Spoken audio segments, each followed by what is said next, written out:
Okay, so this was our written homework solutions that we discussed already, but and the solutions are posted, but let's go over this again.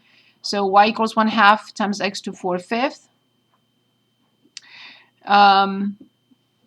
Sorry.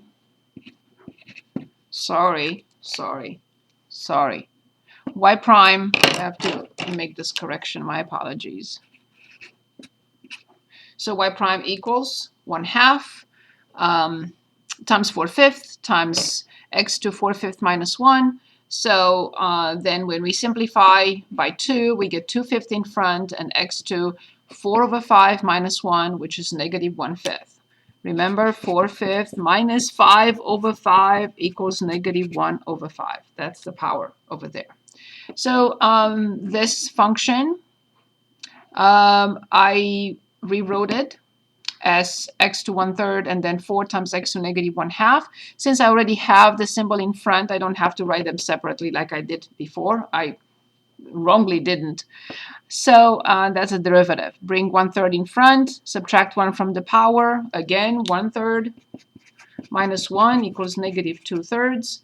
And then from negative 1/2, when we subtract 1, we get negative 3/2. That's how we get that. Of course, I'm going to change this function into 4 times x to negative 2. Absolutely.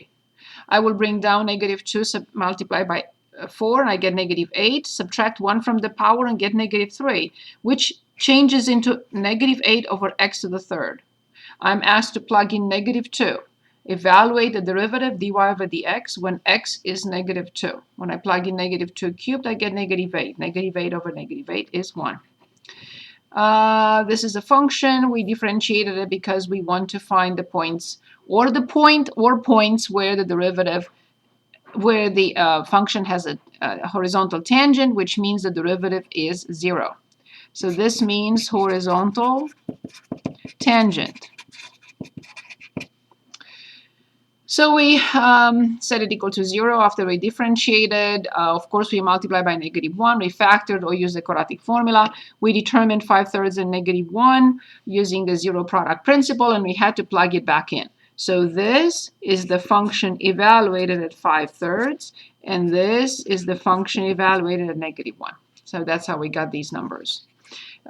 Finally, we're given a function of area function over the radius. We were asked to differentiate it, and we did. Bring down 2, multiply by 3.14 and times r. The measurement unit, please do not forget this is part of the grade, extremely important. The measurement unit, because the area is in centimeters squared and the radius is in centimeters. The rate of change of area with respect to radius is not centimeters squared. It's the area, the rate of change, not the area, is centimeters squared over centimeters. What does this mean? When the radius is 3 centimeters, because this number is positive, the rate of change of the area with respect to radius, that's the radius, when the radius is 3, increases by 18.84 measurement unit, centimeters squared for centimeter, over centimeter. Thank you.